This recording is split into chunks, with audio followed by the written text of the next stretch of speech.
네, 안녕하세요. 아는내과TV의 내과 전문의 유대현입니다. 이번 시간에는 코로나 국내 현황과 미래에 대해서 알아보도록 하겠습니다. 과연 코로나의 정점은 언제 올 것인가에 대해서 많이들 궁금해 하실 텐데, 정재훈 교수님께서 발표한 이 자료를 제가 한 2, 3주 전에 이제 활용을 했었는데, 당시에 이제 아무리 높게 잡아도 하루 최대 확진자가 25만 명이 발생할 거다라고 말씀드렸지만, 지난주 이제 토요일날 하루 확진자 수가 35만 명 가까이 발생하는 그런 상황이 우리에게도 일어났습니다. 이런 상황이 과연 왜 발생했을까라고 했을 때, 일부 이제 방역 전문가, 감염병 전문가 분들께서는 기존의 사회적 거리두기를 원래 3월 13일부터 완화하겠다라고 계획을 했었지만, 이제 정부에서 3월 5일부터 대폭 이제 사회적 거리두기를 완화했죠. 그래서 현재는 23시까지 이제 영업시간을 늘렸고, 기타 뭐 여러 가지 세세한 어떤 사회적 거리두기 지침들을 대폭 이제 수정을 하였습니다. 이런 상황 속에서 이제 정부에서는 아마 이번 주 중으로 확진자 수가 29만에서 37만 명까지 발생할 수 있을 것 같다라고 예상을 하고 있고, 중환자 수는 2,000명 내외가 될 것 같다라고 발표하였습니다. 이렇게 확진자 수가 늘어나는데 다른 나라들은 어떨까요? 보니까 한때 미국 같은 경우에는 하루 확진자 수가 80만 명이나 발생했는데, 현재는 전 세계적으로 봤을 때 우리나라가 지금 30만 명으로 최대 발생을 하고 있고, 미국은 80만 명이 발생을 했는데 현재는 거의 5천 명, 하루에 5천 명밖에 발생하지 않는 그런 상태라고 합니다. 이렇게 확진자 수가 급하게 올라갔다가 내려오는 요거에 대해서는 일단 집단 면역이라는 게 굉장히 중요하다라고 말씀드렸어요. 그럼 집단 면역은 보니까 남아공에서 조사하니까 전체 인구의 한 70% 정도는 항체가 있어야 되고, 근데 일단은 우리가 가시적으로 정확하게 검사를 통해서 확진된 그런 건수를 비교해보면 대략 20%에서 30% 정도는 확진이 되어야 일단은 코로나의 확산세가 하강 추세로 접어드는구나 라고 일단 알게 되었거든요.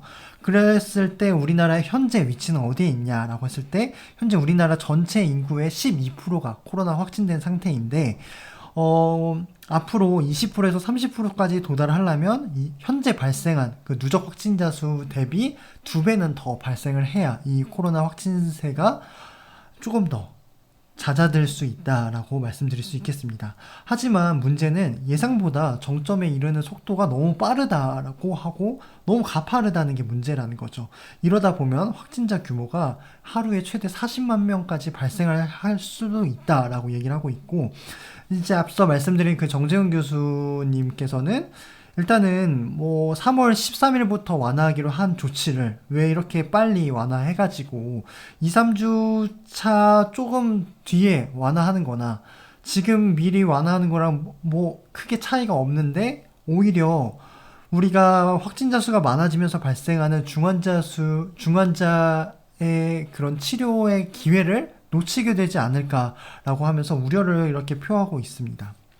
그러면 진짜 우리나라가 이렇게 확진자 수가 많고 중환자가 늘어나다 보면 치료할 수가 없을까요? 라고 했을 때, 정부에서는 현재 중환자실 병상 가동률이 60% 되기 때문에 아직은 충분하다, 뭐 다른 병상들도 여유가 있다라고 얘기를 하고 있습니다. 하지만 이제 의료진들이 우려하는 바는 현재 이제 의료진들에서도 감염이 늘어나고 있다라고 얘기를 하고 있고, 이렇게 확진자 수가 현재 늘어나는데 거기에 대한 위중증 환자가 늘어나는 실제로 체감되는 거는 1, 2주 전의 확진자 수에 대한 중환자 수에 대한 체감인 거지, 앞으로 이렇게 확진자 수가 하루에 40만까지 발생하면 정작 그 40만 명이 발생한 당일에는 문제가 없을지 몰라도 1주에서 2주 뒤에는 엄청나게 많은 위중증 환자가 발생을 할 거고, 그렇게 되면 그 환자들이 다 사망할 수 있다는 거죠. 실제 전 세계적으로 봤을 때 일단 확진자 수가 피크를 친 다음에 1, 2주 뒤에는 사망자 수가 피크를 치고 내려가는 상황이 발생을 하는데, 우리나라가 그동안 이렇게 서서하게 이제 확진자 수를 개방했던 이유는 이 사망률을 줄이고자 확진자 수를 최대한 늦춰서 맞이하겠다라는 거였는데, 예상보다 다르게 이 확진자 수의 확산세의 그 증가폭이 너무 가파르다는 거죠. 그러다 보면 사망률 증가도 똑같이 다른 나라와 비슷하게 가파를 수 있다라고 얘기하면서, 실제로 보니까 위중증 환자와 사망자 발생 그 증가 폭이 이렇게나 가파르고 있다는 게 정말 문제가 되는 상황입니다. 그래서 이런 부분에 대해서 충분하게 이제 정부가 이제 인지를 하고 계시리라 생각은 하지만, 또 문제는 이런 중환자 수가 발생을 하게 된다면 다른 기저질환으로 중환자실을 써야 되는 분들이 정작 코로나 환자분들을 치료하느라고 치료를 못 받을 수 있다라는 문제가 발생할 수 있다는 거죠. 그래서 정말 이 증가폭이 좀 서서히 왔으면 하는 바람이었지만 예상보다 너무 가파르게 오다 보니까 그에 대한 대안으로 예전에는 이제 일반 병실에서도 이렇게 다 방역복을 입고 다 음압격리실에서 치료를 하고 있었는데, 지금 확진자 수가 너무 발생하다 보니까 그 환자분들을 모두 격리실에 넣어서 치료하거나 아니면 코로나 확진자들을 위한 병실을 따로 낼 수가 없다라는 거죠.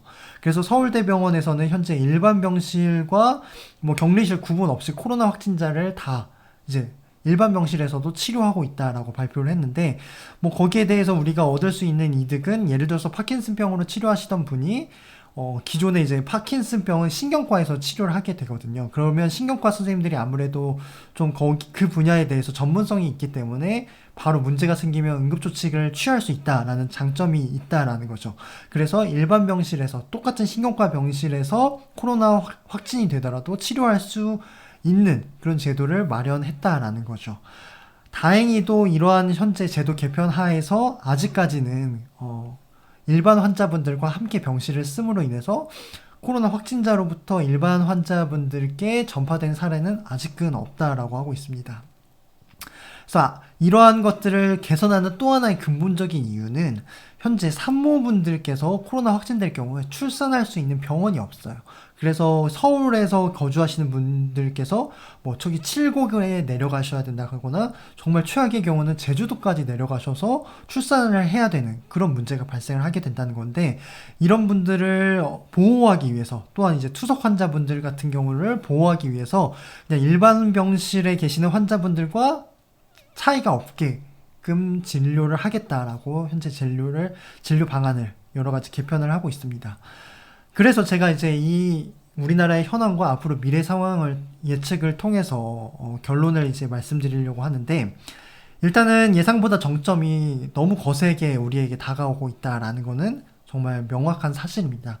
그럼 이러한 상황 속에서 지금 뭐 어차피 백신 맞으나 코로나 걸리느냐 다 똑같지 않느냐라고 말씀을 하시면서, 코로나의 위중증이나 뭐 치명률이 높지 않다라고 하면서 그냥 감기 수준이다라고 생각할 수 있지만, 혹여나 본인이 기저질환이 있다거나 아니면 뭐 면역 저하자 이런 분들이 있다면 코로나에 걸릴 경우 위중증으로 진행할 확률이 높다라는 거죠. 그리고 미접종자 분들도 똑같이 위중증이나 사망으로 진행할 수 있는 그 비율이 일반인 분들, 그 백신 접종을 하신 분들보다는 높기 때문에 확진되더라도 최대한 늦게 걸리는 게 낫다라는 거고, 이미 건강하시고 백신까지 많이 맞으신 분들조차도 혹시나 코로나에 걸려서 내가 정말 뭐 사람의 생명이라는 거는 알 수 없는 거거든요.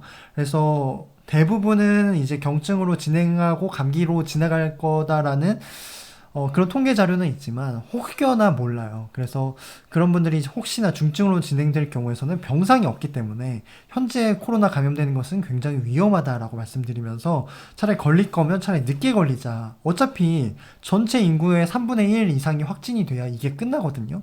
그리고 남아공 같은 경우에서는 전체 인구의 70% 이상의 항체가 이미 형성되었다는 거죠.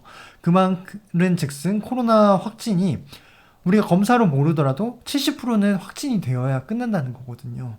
그렇기 때문에 어차피 걸릴 수밖에 없는 거예요. 그럼 이런 상황에서 지금 이 시기에 걸리면 정말 운이 안 좋으면 병원에 못 들어갈 수도 있기 때문에 차라리 걸리더라도 늦게 걸리자라고 말씀드리면서 이번 영상을 마치도록 하겠습니다. 지금까지 경청해 주셔서 감사합니다.